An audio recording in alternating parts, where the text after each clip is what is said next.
What would you do if your child looked at you with tears in their eyes and said, "I wish I wasn't here. It would be better if I was dead"?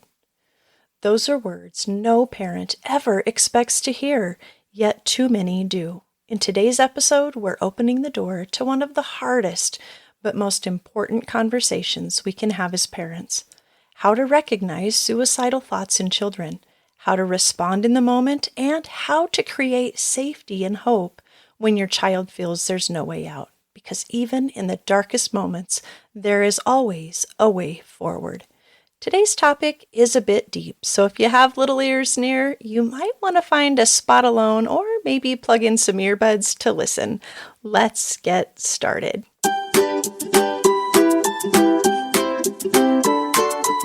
Welcome to Calm Connection Parenting, where we buckle up for the emotional roller coaster of raising intense and highly sensitive kids and discover some amazing things along the way. I'm your host, Jamie Kirkbride, a mom of 7, parenting coach, professional counselor, and your guide through the wild world of meltdowns, challenging behaviors, and big emotions. If you're exhausted and overwhelmed, feeling like you're always one step away from chaos, searching for a little calm in your day, then you're in the right place. Here, you'll find practical tools and faith-based strategies to transform your family. Together, we'll laugh, we'll learn, and we'll figure out how to turn those messy meltdowns into moments of connection. Let's jump in. Have you ever heard words from your child that made your heart drop? Words like, "I wish I could die," or "I don't even want to be alive." These are words no parent ever wants to hear, yet too many do. September is Suicide Prevention Month, and I believe this is a conversation we can't afford to shy away from. Today, we're going to walk through what suicidal ideation looks like in children, why it happens, and how you can respond in the moment, as well as those steps you can take to move forward. I remember it well. "Please, just let me die. Won't you please just let me die?" The words stung like nothing I'd ever heard before. "It's just too hard. I can't keep doing it." My child begged, sobbed, and pleaded. The storm of emotions in that moment nearly overtook me, yet I knew the importance of conveying a calm, steady strength for him. In this moment, it was not like they had taught in counselor training. It hit much deeper, much harder. Hearing your own family, your own child struggling through the horrible hopelessness. In this moment, I would have to do my best acting instead of falling apart. So I calmly assured him, "I've got you. I can help you." I fought back a flood of tears as I watched his even deeper and more desperate battle through the darkness. Despite my best efforts, a tear still escaped down my cheek. I remained quiet with a steady hand on him for his safety. Finally, I could no longer feel his body filled with tension, but I could see that he was starting to regulate. I assured him, "I'm hanging on to you. When you can't hold on, God holds on to you too. We've got you, buddy." As a parent, it can feel so overwhelming and even devastating to hear your child say they wish they were dead or want to harm themselves. These are powerful words that can leave you feeling panicked, confused, and even unsure about what to even do next. It's essential to understand that suicidal ideation is a real concern, and yes, even among children. And it's crucial to take any mention of it seriously. In this episode, we're going to discuss what suicidal ideation is, how to talk to your child about it, and how to seek professional help. Should your child ever communicate that they're thinking of death, dying, self-harm, wishing to be dead, any of that, you will feel more clarity in how to navigate this difficult and uncomfortable conversation after today's episode. These can be topics that feel mortifying, scary, and sometimes even impossible just to bring up in parenting groups. But it's important to realize that education is the first step to changing something that's become a real problem, even with today's children. Now, you might be thinking, this doesn't pertain to me, I'm going to turn off this program, but I encourage you to stick around. This is important information for you to be prepared with, and I'm going to share a few sobering statistics. I don't share these to scare you, but to show why this conversation matters so much. Children as young as 5 years old can experience suicidal ideation, but it's usually more common in children aged 10 and above.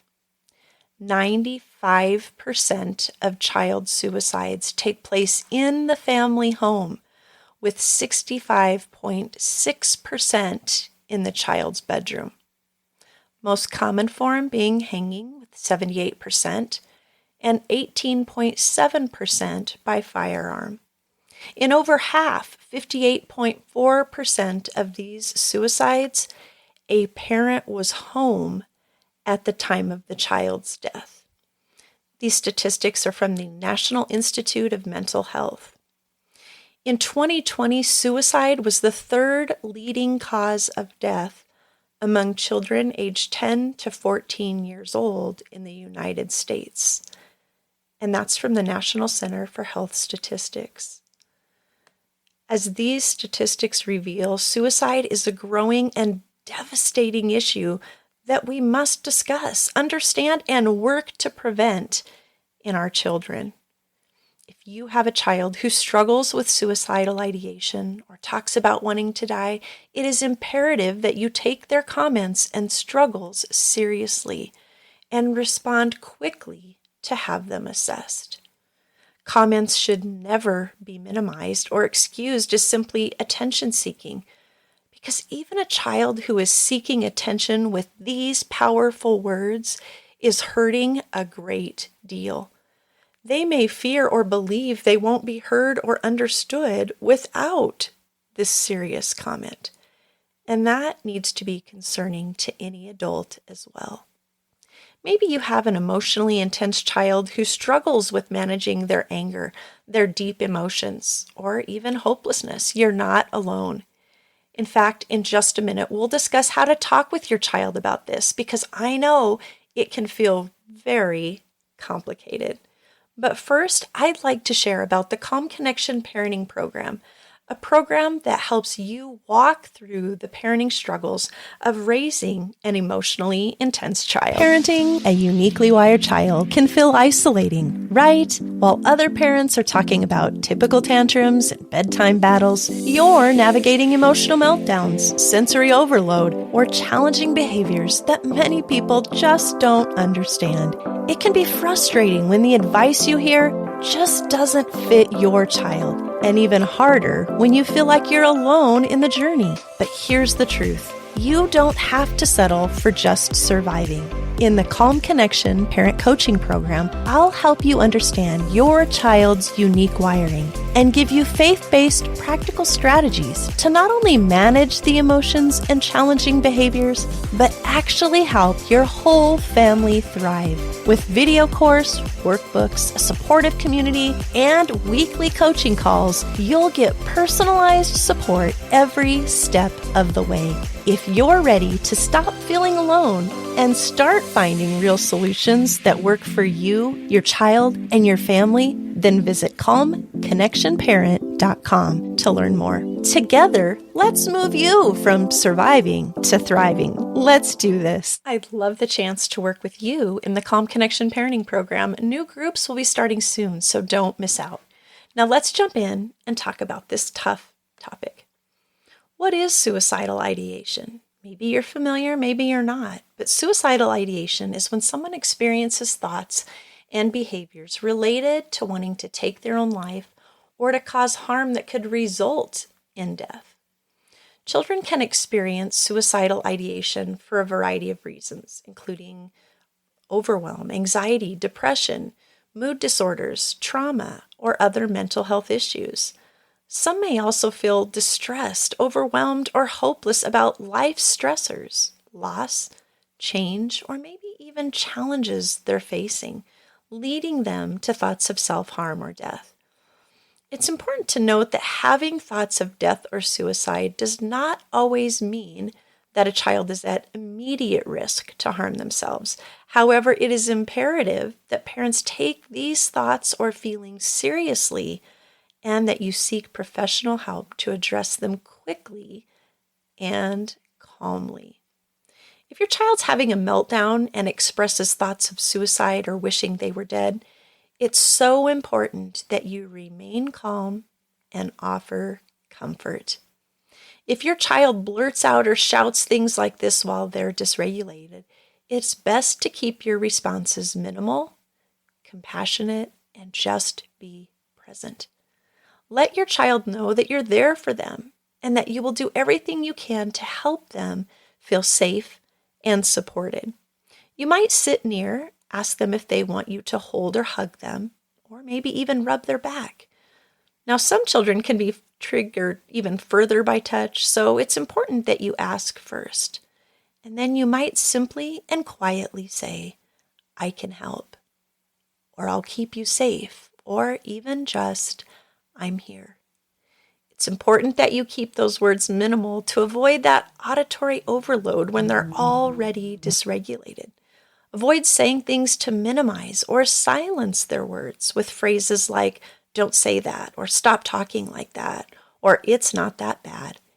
In this moment, it is critical to let your child get things out and handle the next step when they're calm, regulated, ready, and able to listen and understand. So how do you talk to your child about suicidal ideation?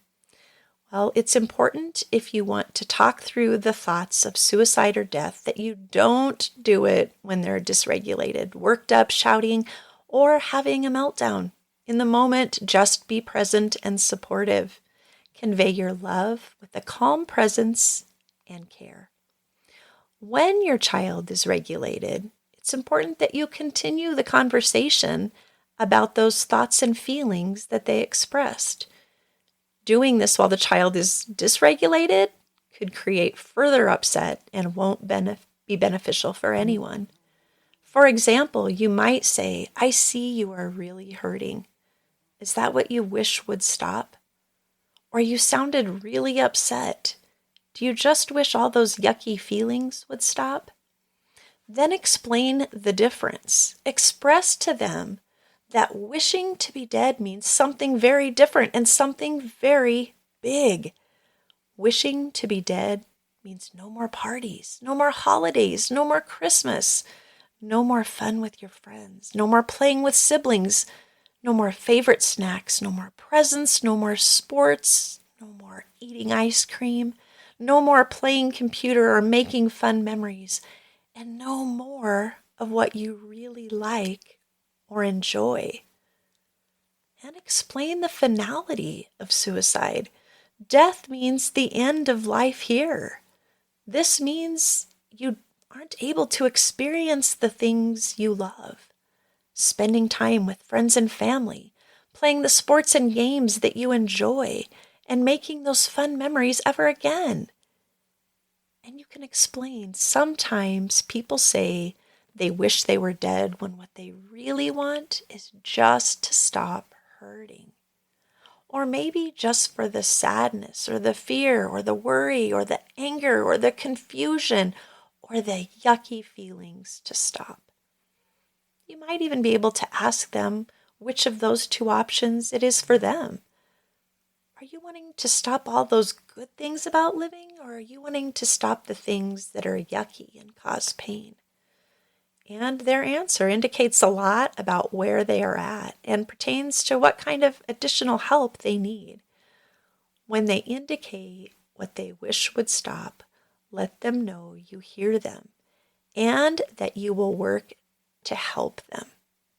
You can assure them that you are there to help and will get help from anyone else that is needed, whether it's a counselor a coach, or a doctor.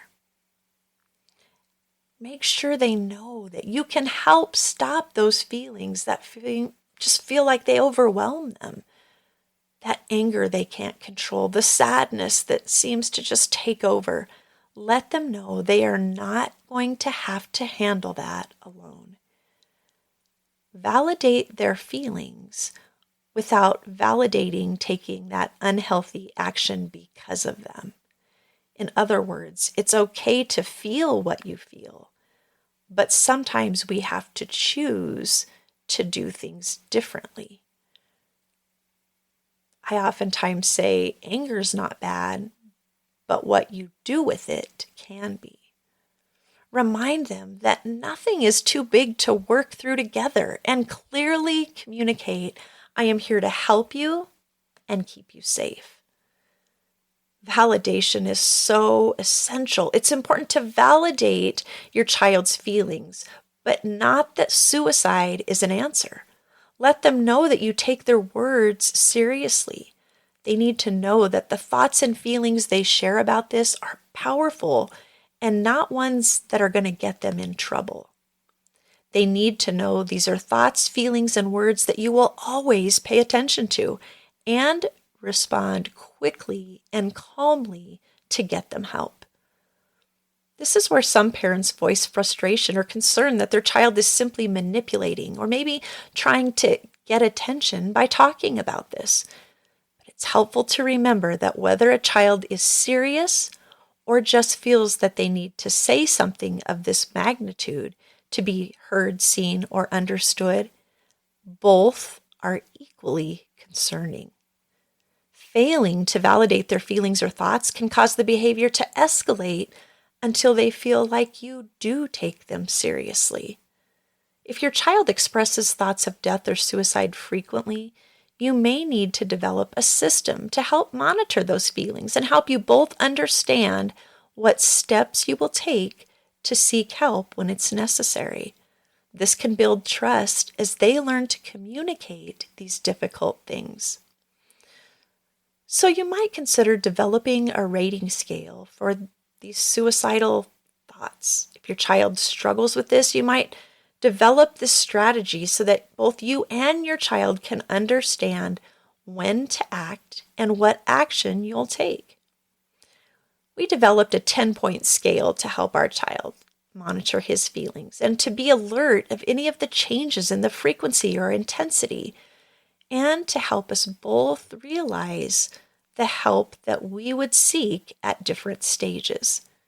Here's an example of how this 10-point scale for the intensity and frequency of these thoughts worked for us. And you can adapt this and change this in ways that might be useful for you and your child. So this was just my example. Level 1, 2 might be thoughts of harming yourself, or maybe thoughts of dying that just come and go. And of course, you will always want to share those with a parent or safe adult as soon as you remember to do that. Level 3, 4, maybe you think of death or harm and it sticks around for just a bit and you need to think about why it's not a good choice. Well, tell a parent or safe adult about it when you get home or sooner if you're able. Then set up an appointment with a counselor so that they can kind of stay up on this new behavior and struggle as well. If in doubt, just visit the doctor as soon as possible and let them evaluate. Level 5, thoughts of harm, death, suicide are growing and you aren't sure if they'll stop. Well, you'll want to find an adult right away and let them know you're having these thoughts and that you need someone to talk to. Talk to a counselor to set up an appointment as soon as possible. And make sure all those objects that could be used for harm are put away, out of reach, maybe locked up, including scissors, knives, medications, and so on. If in doubt at all, visit the doctor so they can evaluate. Level 6, 7, thoughts of harming self, thoughts of death or suicide are feeling too big to stop, and talking with a parent is not helping it stop. Call a counselor to talk or see if your child can be seen in the office. Many counselors can take time for a crisis visit or call and then do a follow-up appointment the next day. Counselors usually have a process for urgent calls. Your child shouldn't be left alone, and safety measures should be taken as far as all of those unsafe objects or items. Even sometimes extra clothing and certain kind of bedding or clothing items. And you should keep adult supervision nearby. If a child can't be seen by a counselor that same day, then go to the doctor to be evaluated. You should know at this point, these professionals will decide what action needs to be taken as far as treatment or even hospitalization. Level 8-9, overwhelming and frequent thoughts that won't stop even with the counselor's help. Child needs to be evaluated immediately in person with the counselor or the doctor. This is an indication that your child needs immediate attention. Do not leave them alone or without informed adult supervision. They should be evaluated to see if hospitalization is needed. And likely it will be. Level 10, there's a plan, idea, or means for how to harm or there to be a dangerous situation or even death. This is an unsafe level to try and manage without professional eyes at all times. Hospitalization is very likely if they are unable to be safe. Medical and mental health professionals will assess at this point and decide what's most appropriate. Now, it's important to note that every child is different, and you may need to modify this scale based on your child's unique needs, your personal knowledge of them, or their history with mental health struggles, maybe even how they communicate with you, how open they might be or might not be with you. This was just an example based on what worked with our child when he was about 9 or 10 years old. Making this a visual list may be helpful for your child if they struggle a lot. Remember, children with executive functioning difficulties, oftentimes seen with ADHD, mood disorders, that unique wiring, can react impulsively when emotions build quickly or they feel rejection from others. So keep this in mind and exercise great caution. Having this rating system in place can help you and your child stay on top of those feelings, monitor them proactively, and get help as needed. It can also help your child understand the steps that may need to be taken if feelings continue to grow bigger. If you fear your child might not indicate the severity of their symptoms because they're worried about what you might do, you might choose to adjust what details you give them, such as hospitalization. On the flip side, kids need to know and understand that these thoughts are taken seriously and that it is our job to keep them safe. And don't be afraid to ask the tough questions. If your child expresses thoughts of death, harm to self, or suicide, it is important that you portray a calm, controlled, and compassionate demeanor. Even if you are panicking, devastated, scared, or upset on the inside, you need to show them you are strong enough to handle their big emotions and these tough discussions, especially because they feel like they aren't. It's important that you have the confidence to ask questions that feel overwhelming and scary. You might need to ask these direct but important questions. Are you having thoughts of harming yourself or dying? Do you have a plan or idea for how you would harm yourself or die? This is a very important indicator for how quickly you need to seek help. Even if your child reports a lower number on the scale, having a plan or idea of what they would do makes it a 9 or 10, and they must be taken to receive help immediately. If you are ever in doubt or even unsure of their answer, if it's truthful or if they understand the rating scale, it is always safest to have them be seen. So if your child expresses thoughts of suicide and has a plan or idea for how they might harm themselves, go immediately to the doctor. Even if you are unsure if your child has a plan and they give you an unclear answer, it's always better to err on the side of caution and seek help even if you have to go to the ER.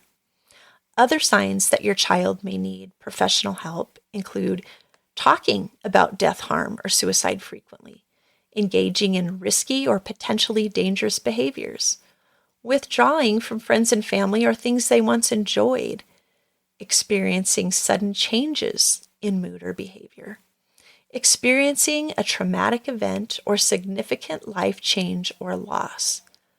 Some kids struggle with suicidal ideation for years and never have a plan.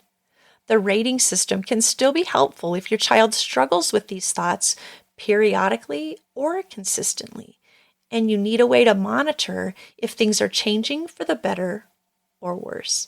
If your child has never been evaluated by a counselor or doctor concerning these thoughts, start with seeing that counselor or doctor right away. It's essential to find a mental health professional who's experienced in working with children and adolescents. You can start by contacting your child's pediatrician, a community counselor, or a school counselor for recommendations. Once you've sought professional help, there are several treatment options available for children or adolescents who are struggling with this. The most common treatments might include therapy, such as cognitive behavioral therapy, or dialectical behavioral therapy, or family therapy. It might be medication. This can be an effective way to manage some symptoms, which can relate to the suicidal ideation. It's important to work closely with a professional to determine the right medication and the right dosing for your child's unique needs. Some parents who were initially strongly opposed to medications reached the point where they felt they had no other options. And when medications were tried, they brought relief that had been long awaited. So do your research, pray for guidance, and talk with professionals who really understand. Make a well-informed decision and not one based out of fear. And watch your child and communicate if using medication to see if there's positive changes as well as potential side effects. There are many medications, and it's important that you find a good fit. As a parent, it can be challenging to navigate your child's mental health struggles, especially when they include such deep things as suicidal thoughts. But it is vital that you learn to understand, communicate, and validate your child's struggles, as well as support them through this journey. Here's a few ways you can help. Encourage good communication. Let your child know that you want them to share their thoughts and feelings, and reassure them they won't get in trouble for it. Be involved in their therapy sessions. Join in when you can to understand and to learn how to support your child at home. Encourage self-care, whether it's exercise, being outdoors, hobbies. Help your child find healthy outlets. Create a safe and supportive environment. Work to keep your home calm, low stress, and connect one-on-one with your child. And of course, you hear it here often, prioritize your own self-care. You can't pour from an empty cup, so take care of yourself too. Supporting your child through these deep and dark feelings can be tough, but with communication, involvement, and the right help, you can make a big difference in how your child heals and grows. As I mentioned, September is Suicide Prevention Month, but this topic deserves our efforts, attention, and desire for change year-round. We need to commit to the mental health of our children. Let's spread the word, help educate, and empower the people in our child's life to better understand their needs, their struggles, and their desire to live a life where they feel seen, heard, and understood. Do you have others that need to get on the same page? Maybe you're feeling like teachers, coaches, or even extended family just don't understand your child's mental health issues, their unique wiring, their intense emotions, or the struggles that you're navigating. I've got your back. I recently created a resource called Behind the Behaviors: What You Need to Know About a Uniquely Wired Child. It's a 14-page guide packed with checklists, cheat sheets, and even a letter you can share with extended family, teachers, coaches, and more.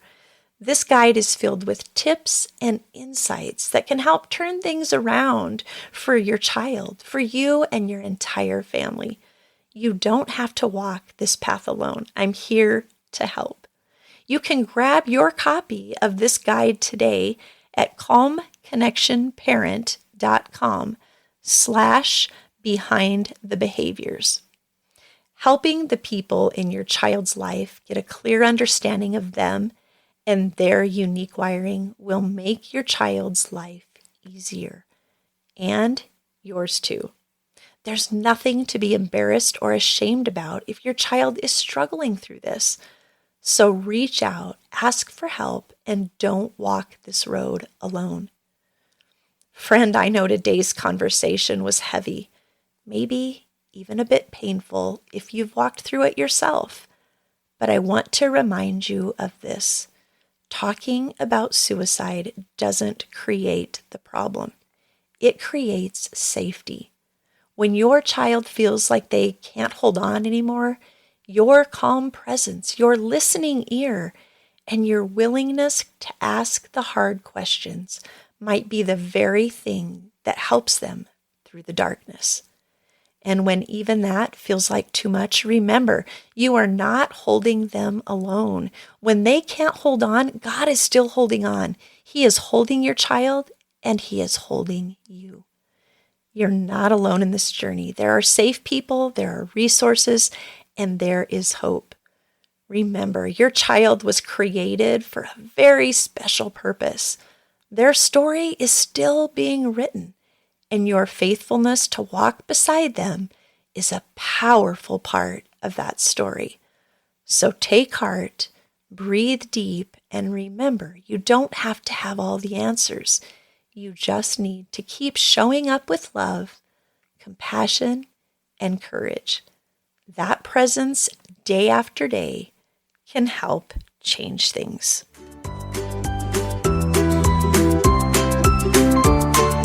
Well, that's it for today, but the journey to calm parenting doesn't stop here. If you are nodding in agreement, laughing, or maybe even crying, don't worry, we've all been there. Make sure to share this podcast with a friend who might need it too. Don't forget to connect with us at parentingwithpersonality.com or join our Parenting with Personality Facebook group. I'd love to support you there. And until next time, you've got this. Just keep calm and parent on.